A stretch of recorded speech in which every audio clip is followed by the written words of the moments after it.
दीदी मुझे कोई काम बताओ ना, मैं आपकी हेल्प करा देती हूँ। तुम्हारी नई नई शादी हुई है और लोग क्या कहेंगे, नई बहू को आते किचन में लगा दिया।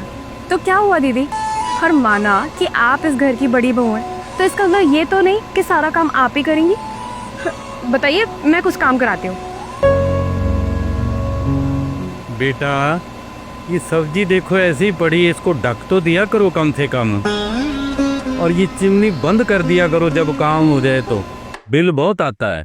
पापा जी आप चिंता मत करो, मैं आगे से ध्यान रखूंगी। ठीक है बेटा।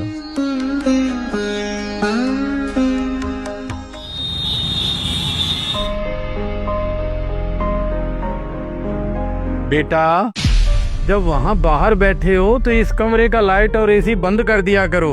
पता पिछले महीने कितना बिल आया था? पापा जी वो सॉरी पापा जी, दिमाग से निकल गया था, आगे से ध्यान रखूंगी।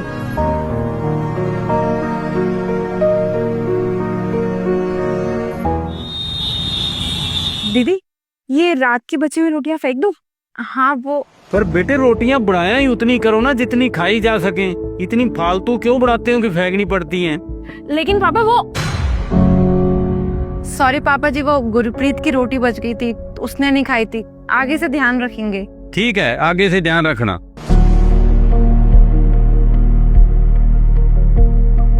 क्या हुआ अर्शिता, तुम अचानक से बाहर से अंदर क्यों आ गई गुस्से में?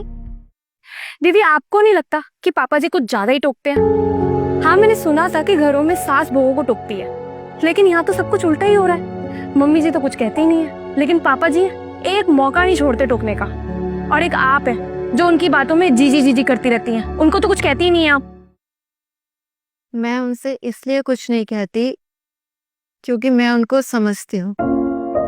मुझे पता है कि तुम्हें पापा जी की बात का बुरा लगता है, लेकिन पापा जी दिल के बुरे नहीं है।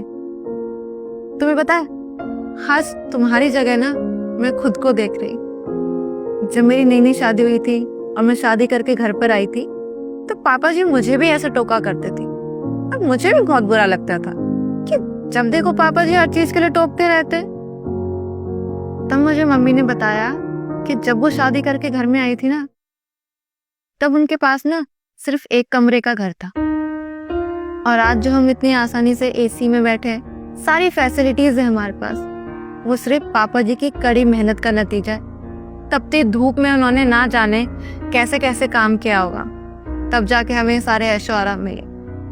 हाँ पापा जी हमें इसलिए टोकते हैं कि हम चीजों की कदर करें, क्योंकि हमें सारी चीजें आसानी से मिल गई है ना। और कहते हैं ना, जब कोई चीज आसानी से मिल जाए ना तो हमें उन चीजों की कदर नहीं होती। बस पापा जी इसलिए समझाते हैं क्योंकि पापा जी को इन चीजों की कदर है। हर तुम ऐसे सोचो ना, अगर तुम अपने घर पे होती और अपने घर का लाइट फैन अगर एसी ऑन करके छोड़ देती, तब तुम्हारे पापा भी तो तुम्हें समझाते ना, तब क्या तुम उनकी बात को बुरा मानती? पापा जी हमको अपनी बहुएं नहीं मानते, बल्कि बेटी मानकर समझाते, तो हमें भी उनको ससुर जी नहीं पिताजी मानकर उनकी बातों को समझ लेना चाहिए।